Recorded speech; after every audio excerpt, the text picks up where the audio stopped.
The fluorescent lights of the deserted 70th floor hummed a lonely electric song. Below, the city was a glittering tapestry of a million lives, but up here, in the sterile heart of Sterling Industries, there was only the cold, polished marble that reflected Alex Miller's exhausted face. His hands, calloused and smudged with grease from a leaking pipe joint, tightened around the cool metal of his wrench. It was a tool of his trade, an extension of his own quiet competence, the very thing that allowed him to keep a roof over his daughter Lily's head. He was just finishing up, the silence of the executive wing a stark contrast to the lively chatter he imagined in his small apartment, where Lily would be waiting. Suddenly, a sound cut through the hum, a sharp, choked cry, thin and desperate, from behind the heavy, ornate door of the executive women's restroom. It wasn't a sound of surprise or pain from a slip on a wet floor. It was a sound of struggle. Every instinct, honed by years of keeping his head down and staying invisible, screamed at Alex to turn around, to clock out, to pretend he'd heard nothing. In this world of glass and steel, a contract maintenance worker was less than a ghost. Interfering was not just ill-advised, it was professional suicide. He thought of Lily, of her precarious stability resting entirely on his next paycheck. But the sound came again, a muffled plea this time, and it struck a chord deeper than fear. It was the sound of someone needing help. He swallowed hard, his heart hammering against his ribs, a frantic drumbeat in the oppressive quiet. Clutching his wrench, he crossed the polished corridor, its surface mirroring his hesitant advance, and pushed open the heavy door. The scene inside was a chilling tableau of power and violation. Victoria Sterling, the billionaire CEO, a woman whose face was plastered on magazine covers as a titan of industry, was pinned against the marble vanity. Her usually impeccable suit was rumpled, her face a mask of pale terror. Two men in flawlessly tailored suits held her, their expressions predatory. One, a man with arrogant eyes Alex vaguely recognized from corporate newsletters as Julian Thorne, had her by the arms, his face inches from hers. The other stood blocking her escape, a silent, menacing statue. They were forcing a pen into her hand, shoving a sheaf of documents on the counter before her. Without a single conscious thought, Alex moved. He stepped forward, the soft scuff of his work boots a sudden intrusion in the tense standoff. He placed his body between Victoria and her aggressors, a silent, defiant barrier. He held the wrench loosely at his side, his only weapon the sheer, unexpected fact of his presence. The two men froze, their eyes widening in shock and then narrowing in fury at the sight of the grimy, unknown man who had dared to interrupt them. If your heart is already pounding for this father who just wanted to do the right thing, give this story a like and see how his courage is repaid. Before a word could be spoken, a heavy thud of approaching footsteps echoed from the hallway. Security. Julian Thorne's mind worked with chilling speed. In a single fluid motion, he released Victoria's arm, his expression twisting from aggression to feigned alarm. He pointed a shaking, accusing finger at Alex. "This man," he shouted, his voice ringing with manufactured panic. "He's an armed intruder. He attacked Miss Sterling and us." The wrench in Alex's hand, a moment ago a simple tool, was instantly transformed by Julian's words into a weapon.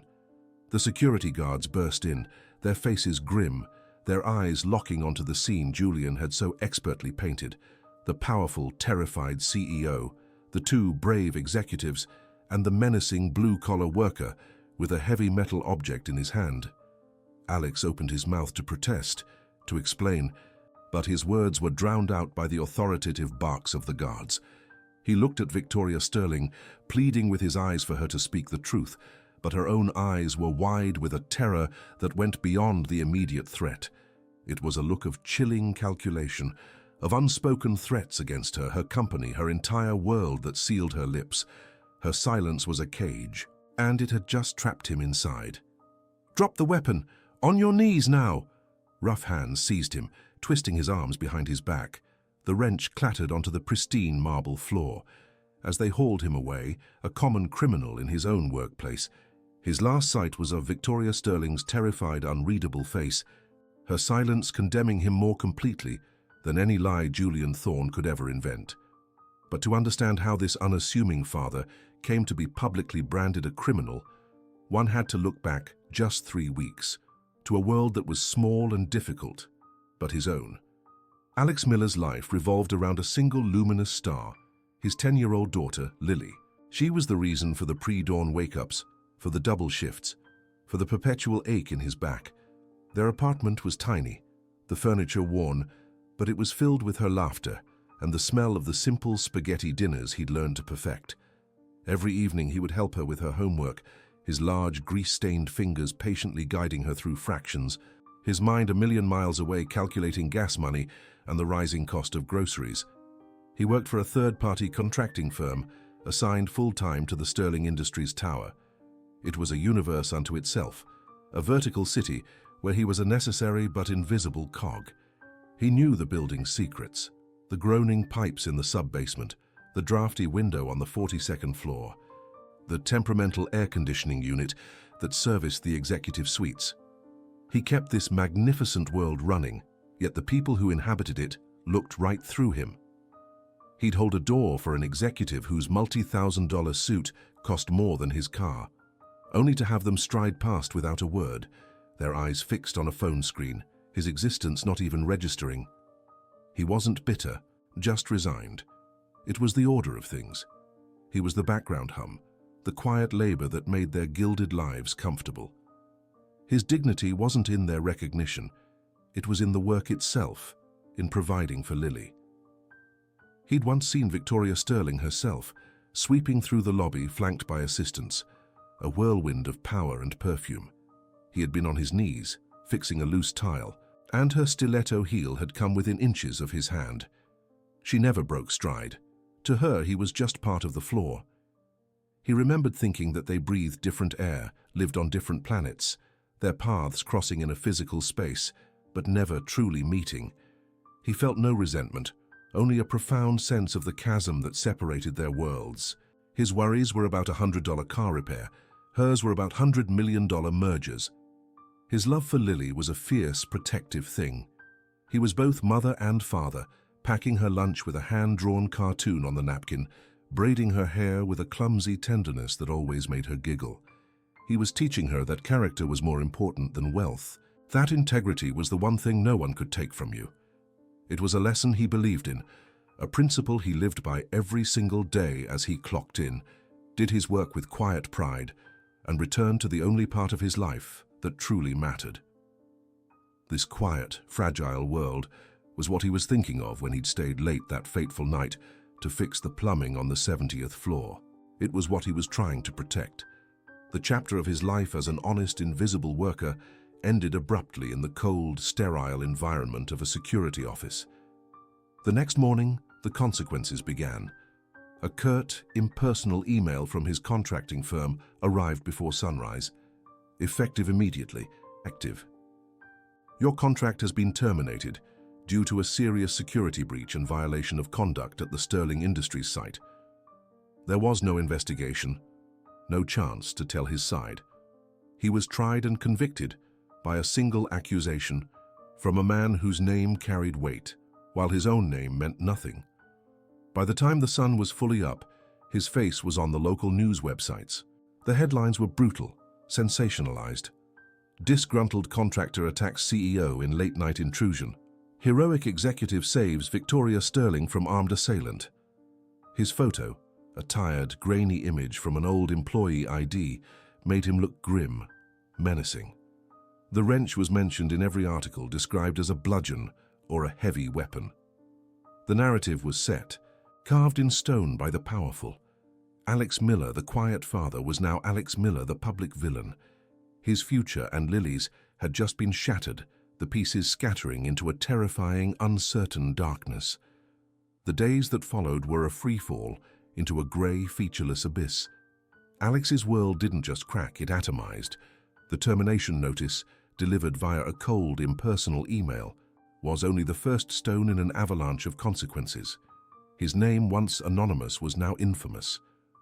Plastered across local news sites and sensationalist tabloids, the story of the dangerous plumber became a cautionary tale, a stark caricature of working-class rage threatening corporate sanctity. Every attempt Alex made to find new work was met with a slammed door. He would sit at the sticky table in the public library, using their free internet to send out dozens of applications, his qualifications and years of experience rendered meaningless by a single twisted headline. The rejections, when they came at all, were swift and brutal. "We saw the news, Mr. Miller. We can't take the risk," one curt email read. Another hiring manager, a man who sounded almost apologetic over the phone, said, "My hands are tied. The insurance won't cover you." He was a ghost, haunting the edges of a city that no longer had a place for him. The meager savings he had so carefully guarded, a small buffer against emergencies, evaporated like morning mist. First, it was the late fee on the rent. Then, a notice that the utilities would be shut off. The final, crushing blow arrived in a stark white envelope slipped under his door. An eviction notice. The red ink of the final warning seemed to scream at him from the page. He held the paper in his hand, the cheap material trembling with the tremor in his own fingers. This wasn't just about him anymore. This was about Lily. The thought of her small, trusting face looking up at him as they were forced onto the street, was a physical pain, a vice squeezing the air from his lungs. He had tried to be a hero, and in doing so, he had failed in his most sacred duty, to be a provider. Swallowing the jagged shards of his pride was the hardest thing he had ever done. He called Mike, a friend from an old construction crew, a man whose laughter was as loud as his heart was big. Mike didn't hesitate. "The couch is yours, man. And there's a little fold-out in the living room for Lily. It ain't the Ritz, but it's a roof." The relief that washed over Alex was so profound, it almost brought him to his knees. But it was immediately followed by a wave of suffocating shame. Moving his and Lily's few belongings in a borrowed pickup truck felt like a funeral procession for the life he had built. Mike's apartment was on the 4th floor of a walk-up, the air thick with the smells of his neighbor's cooking and the faint, persistent hum of the building's ancient radiator. It was cramped, chaotic, and a world away from the quiet, modest dignity of their own small home. Every night, as Alex lay on the lumpy couch, staring at the water-stained ceiling, he could hear the city's restless pulse through the thin walls, a constant reminder of how far he had fallen. The starkest contrast, the one that twisted the knife in his gut, was the world that continued to turn without him. One afternoon, while waiting for a bus, he saw a glossy magazine in a newsstand. On the cover, smiling with an air of untouchable arrogance, was Julian Thorne. The headline celebrated a new philanthropic venture, painting him as a visionary, a scion of industry with a heart of gold. Alex stared at the photo, at the man who had destroyed his life with a single calculated lie, now being lauded as a saint. The injustice was so raw, so potent, it felt like acid in his throat. Julian's world of galas, private jets, and public praise was not just a different city. It was a different planet from the one where Alex was counting loose change to buy Lily a carton of milk. But the true cost of his actions wasn't measured in dollars or square feet. It was measured in the slow dimming of the light in his daughter's eyes. Lily, who had always been a resilient, cheerful child, grew quiet and withdrawn. She stopped talking about her friends at school. One evening she came home with her backpack scuffed and a dark smudge on her cheek, her favorite unicorn drawing torn neatly in half. She wouldn't say what happened, just that she'd tripped. But Alex knew. He had seen the way other parents pulled their children away at the park, their whispers following him like a foul odor. The newspaper clippings had made their way into the schoolyard, poison passed from parent to child. His supposed crime had become her shame. The breaking point came a week later. Alex had managed to find a few hours of under-the-table work, washing dishes in the back of a greasy diner, the smell of bleach and old food clinging to his clothes. He came home exhausted, his hands raw, but he had enough cash to buy Lily's favorite macaroni and cheese. As he stirred the pot on Mike's rickety stove, Lily sat at the small kitchen table, tracing patterns on the worn linoleum with her finger. She was so quiet, her small shoulders slumped. "Everything okay, sweet pea?" Alex asked, his voice softer than he intended. Lily didn't look up. "Some kids at school, they called you a bad man," she whispered, the words barely audible. "They said you tried to hurt that rich lady and that you're a criminal." Alex's hand froze, the spoon hovering over the pot. He knelt down in front of her, his heart a leaden weight in his chest. "That's not true, Lily, you know that's not true." She finally looked at him, and her eyes, so much like her mother's, were swimming with a confusion and pain that was far too profound for a 10-year-old. Her lower lip trembled as she spoke the words that would haunt him for the rest of his days. "Was it worth it, Dad?" she asked, her voice a small, fragile thing. "Losing everything?" The question hung in the air, heavier than any accusation, more damning than any headline. He had no answer for her. How could he explain the complex calculus of integrity to a child who just wanted her home back, who just wanted the whispers to stop? He pulled her into a hug, burying his face in her hair, fighting back the tears that burned behind his eyes. In that moment, for the first time, a sliver of doubt, cold and sharp, pierced through his conviction. Maybe courage was a fool's errand. Maybe in a world this cruel, survival was the only real virtue. Unbeknownst to Alex, in a sterile, glass-walled office 40 stories above the city, another battle was being waged in silence. Victoria Sterling sat at her sprawling mahogany desk, the city lights a glittering tapestry behind her. To the outside world, she was in control, the formidable CEO who had survived an attack. But inside, she was a prisoner in her own empire. Julian's allies were everywhere, their influence woven into the very fabric of the company. She was watched, her communications monitored. But they underestimated her. Late at night, long after the last executive had gone home, she worked. On a private, encrypted laptop, she meticulously pieced together the fragments of Julian's hostile takeover plot. She cross-referenced offshore accounts, analyzed falsified quarterly reports, and re-watched the partial security footage from that night over and over. The camera angle was poor, the quality grainy, but it was there. The subtle, menacing way Julian's accomplice blocked her exit. The aggressive shove that was edited out of the official report, the sheer terror on her own face that contradicted the narrative of a calm, composed victim. She knew Alex's testimony was the missing piece, the human element that could shatter the wall of corporate deceit. But reaching him was a risk that could bring everything crashing down. Alex, meanwhile, had hit rock bottom. The dishwashing gig had dried up. He was down to his last $27, the number a constant, mocking presence in his mind. He sat on the fire escape of Mike's building, the cold metal biting through his thin jacket as he looked out over the endless, indifferent city. He felt erased, a footnote in someone else's story of power and greed. He pulled out the cheap burner phone he'd bought for cash, a relic of a life lived in the shadows. It was a symbol of his isolation, a device with no contacts, no history, no connection to the world that had cast him out. Just as he was about to turn it off to save the battery, the screen lit up, vibrating silently in his palm. A blocked number. No name, no information.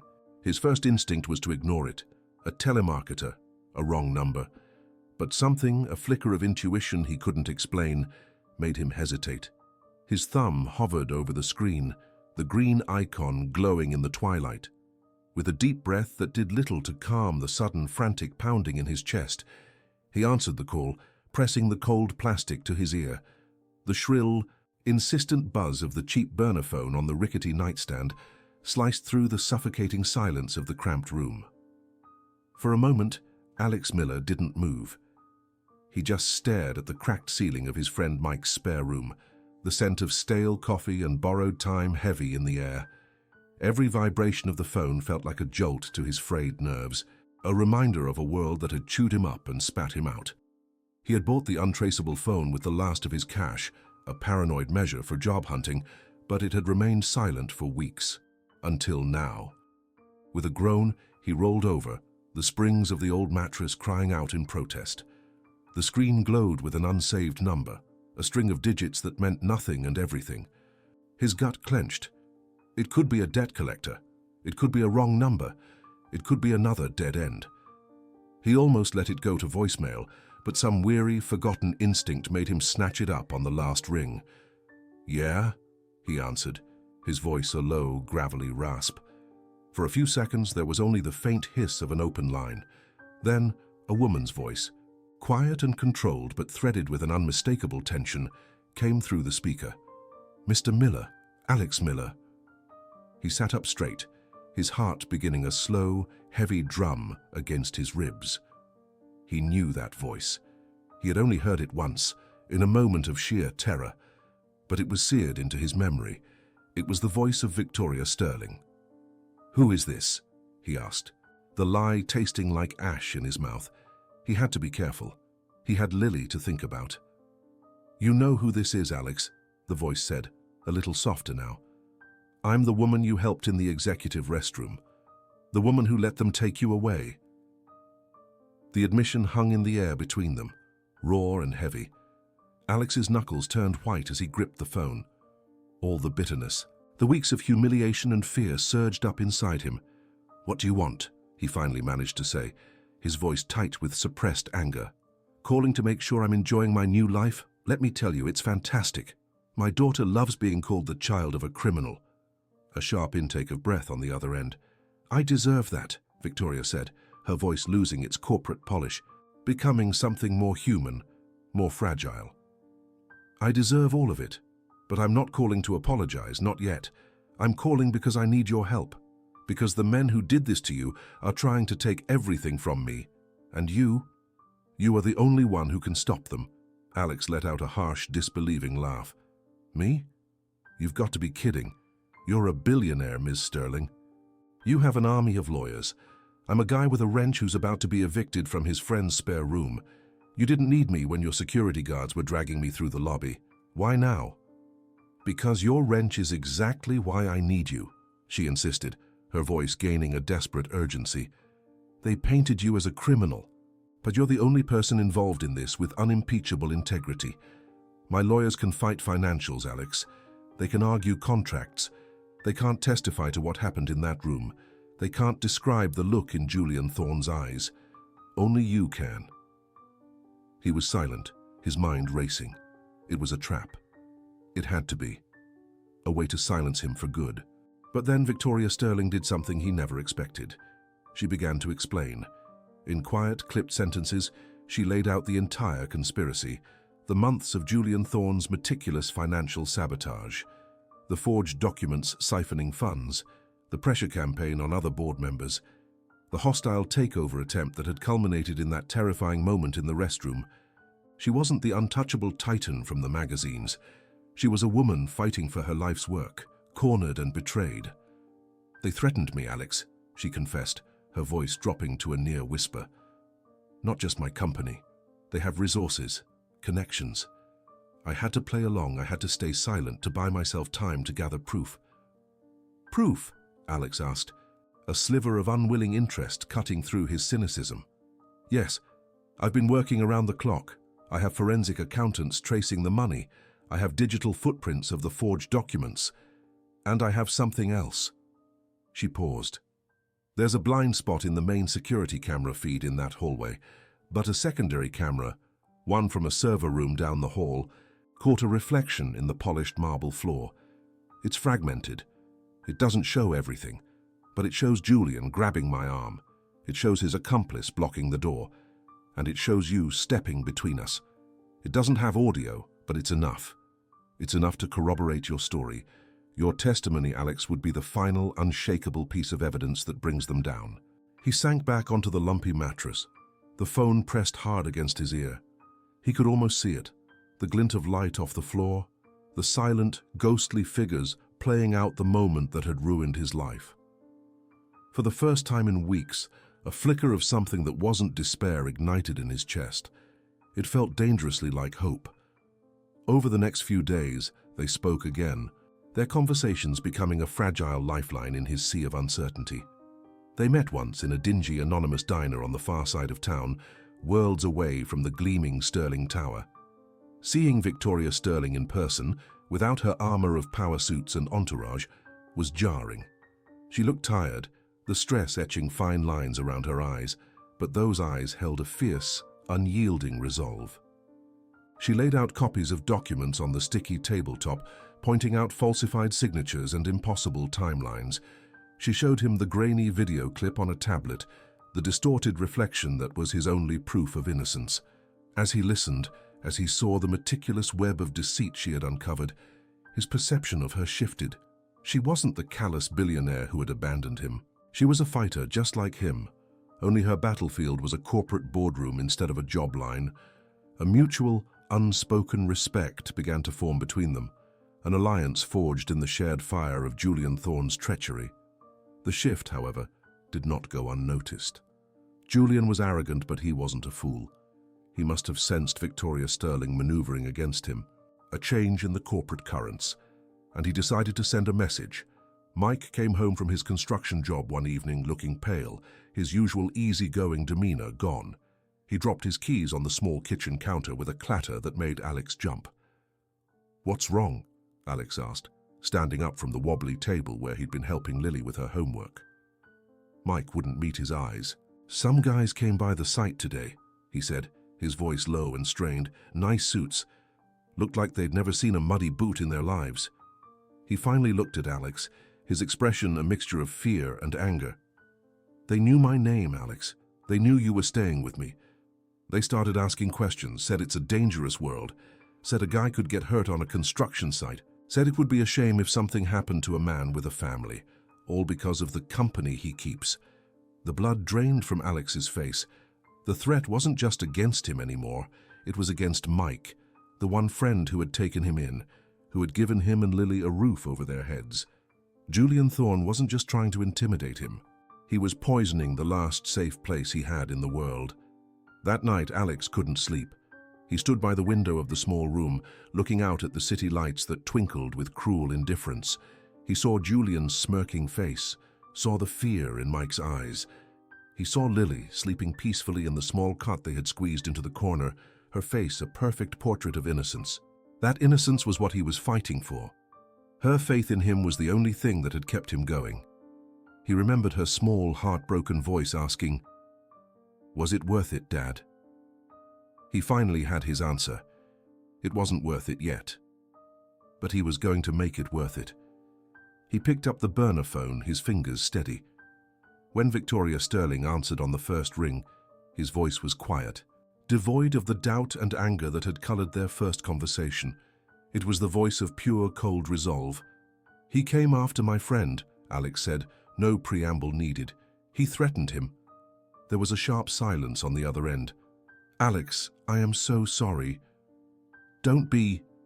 Alex cut her off, his eyes fixed on his daughter's sleeping form. "Just tell me it will work. Tell me that if I do this, if I walk in there and face them, that Julian Thorne will pay for what he's done to you, to me, to my family.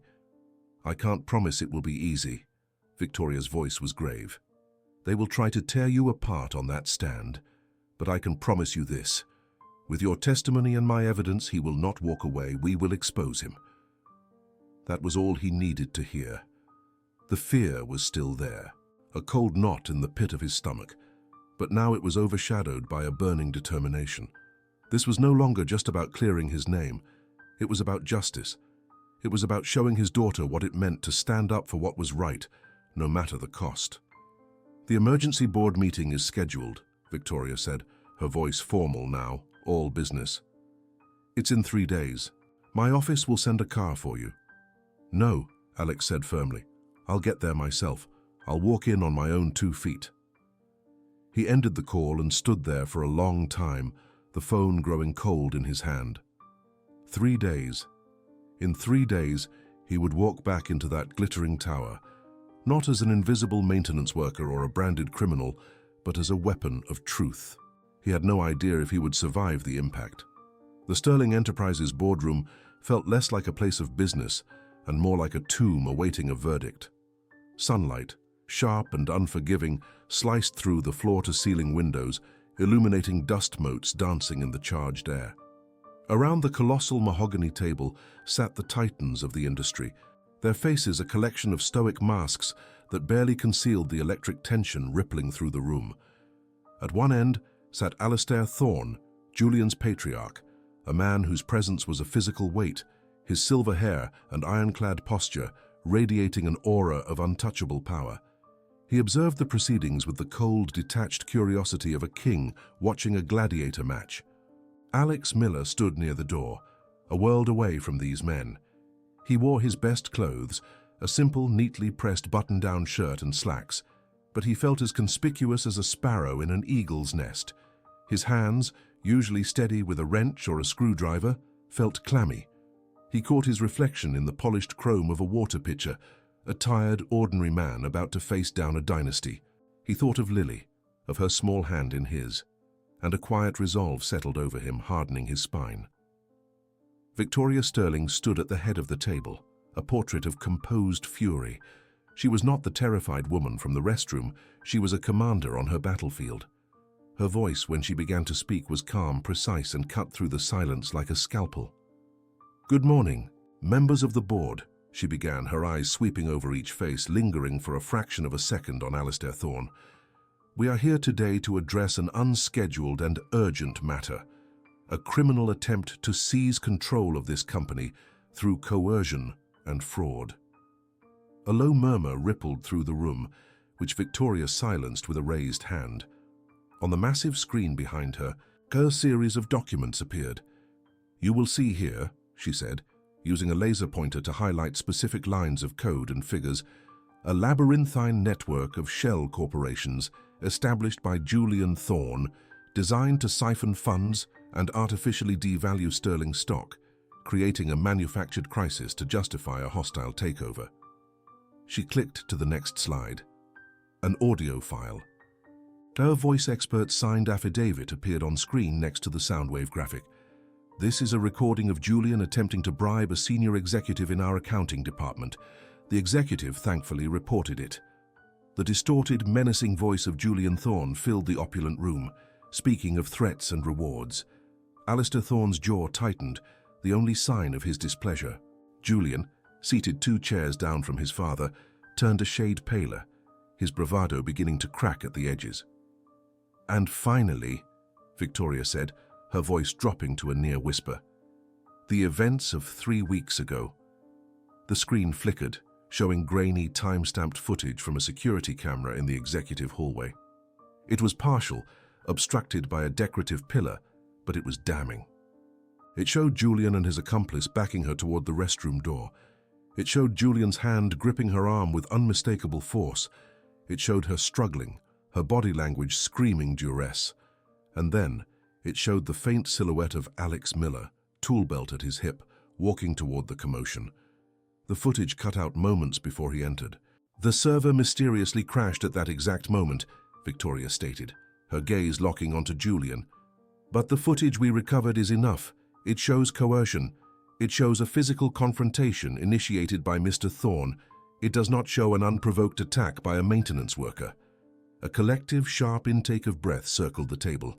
The board members looked from the screen to Julian, whose carefully constructed composure was visibly fraying. He started to speak, a blustering denial forming on his lips, but Victoria cut him off. "I am not finished. The most crucial piece of evidence is not on a screen. He is standing right here. Mr. Alex Miller, would you please step forward?" Every head in the room swiveled towards Alex. He walked to the head of the table, his heart hammering against his ribs, but his steps were steady.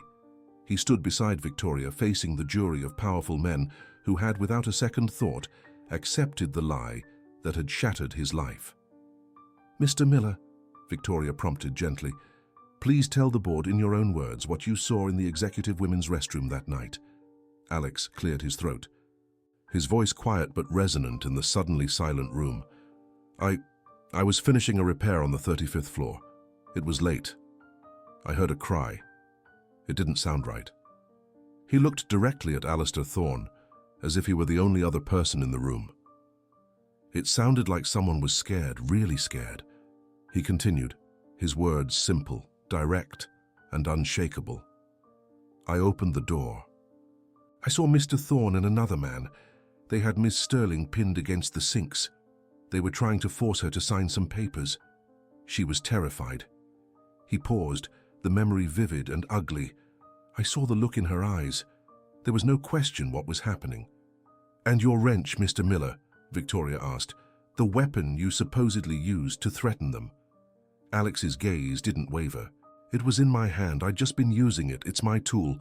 When I saw what they were doing, I stepped in between them. I didn't say anything. I didn't raise it. I just stood there. That's all." His voice held no embellishment, only the stark, unvarnished weight of the truth. It was more powerful than any legal argument. The combination was overwhelming, the cold, hard data from Victoria and the raw human testimony from Alex. The two narratives locked together, forming an unbreakable chain of truth. Julian Thorne finally snapped. He shot to his feet, his chair screeching against the polished floor. "He's lying! All of them! This is a conspiracy!" He shrieked, his voice high and panicked. He pointed a trembling finger at Alex. "He's a nobody, a grease monkey. You're going to believe him over me?" He turned to his father, his eyes wide with a desperate plea. "Father, tell them. This is absurd." Alistair Thorne did not look at his son. His eyes, cold as chips of ice, were fixed on the screen, on the image of his son's hand gripping Victoria's arm. He had built an empire on a reputation of ruthless integrity and control. This public, pathetic criminal display was an unforgivable stain. He rose slowly from his seat, his towering presence silencing Julian's frantic babbling. The room held its breath. For a terrifying moment, Alex thought the patriarch would crush them all, that power would protect its own. But Alistair did not defend his son. He looked at him with a profound disgust that was more chilling than any rage. "You are a fool," he said, his voice trembling not with sorrow, but with monumental shame and fury. "You are not my son. You are a disgrace to my name." With a steady hand, Alistair Thorne reached into his breast pocket, pulled out his phone and dialed 3 numbers. He put it on speakerphone for the entire room to hear. "Police," a calm dispatcher's voice answered. "This is Alistair Thorne," the patriarch said, his voice like gravel. "I am in the main boardroom at Sterling Enterprises. I wish to report a conspiracy to commit fraud and a physical assault. The perpetrators are in the room with me. Send a unit immediately." A stunned, horrified silence fell over the boardroom. Julian's face collapsed, the color draining from it as he stared at his father in utter disbelief. The betrayal was absolute. He crumpled back into his chair, a broken man, the fight completely gone from him. Minutes later, the heavy doors of the boardroom swung open. 2 uniformed police officers stepped inside, their presence a stark, blue-collar reality crashing into the rarefied world of corporate power.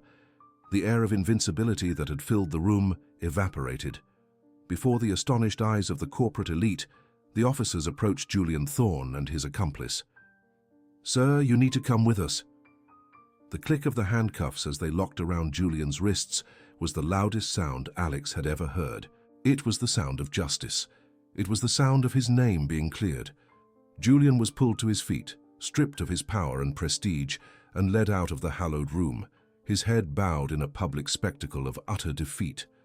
The room remained silent, watching the downfall of a prince, orchestrated by a billionaire CEO and the humble, honest man she had the wisdom to trust.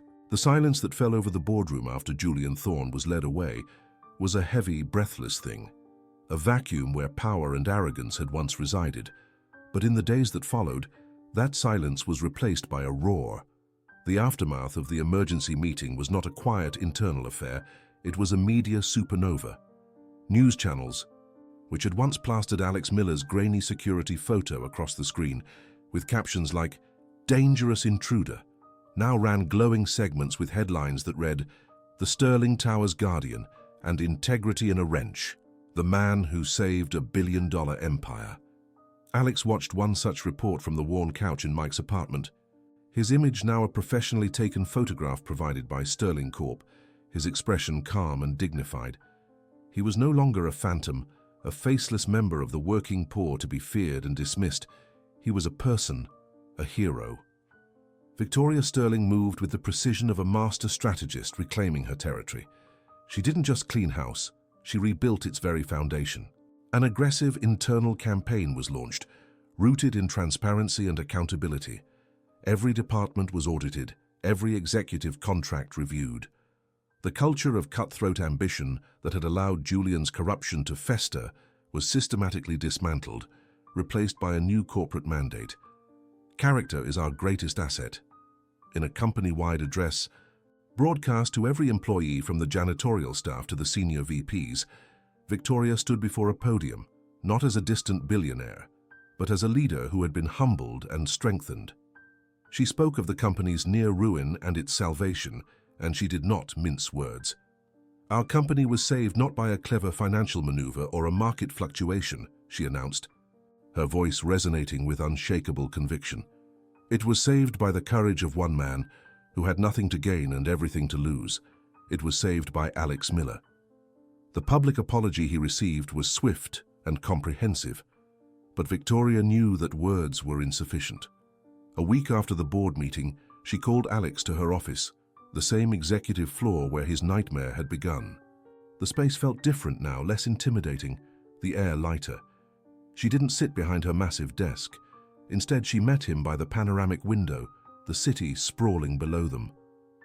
"Alex," she began, her tone formal but warm, "Sterling Corp owes you a debt that can never be fully repaid, but we can begin by recognizing your value, not as a reward but as a correction, an acknowledgement of what was always there." She offered him the newly created position of head of facilities for the entire Sterling Tower. It was a leadership role, overseeing a department of hundreds, complete with a salary that made Alex's breath catch in his throat, and benefits that would secure Lily's future for years to come. "Your integrity is the standard I want for this company," Victoria explained, meeting his gaze. "I don't want you fixing pipes anymore, Alex. I want you building a team that operates with the same honor you do." Stepping into that new reality felt like learning to walk again. His first day, he wore a crisp new suit, a gift from Victoria that felt both foreign and fitting. His office was on the 30th floor, with a window that offered a view not of power, but of the sprawling, hard-working city he was a part of. The people who had once walked past him without a glance now greeted him with respect. "Good morning, Mr. Miller." He managed his team not with the detached authority of his predecessors, but with the quiet empathy of a man who knew what it was like to be invisible. He knew their names, knew the challenges of their jobs, knew the importance of a working boiler on a cold day. He was no longer just fixing the building, he was tending to its human heart. The most profound transformation, however, was reflected in the eyes of his daughter. The cloud of shame that had hovered over Lily for weeks finally dissipated, replaced by a radiant, unburdened light.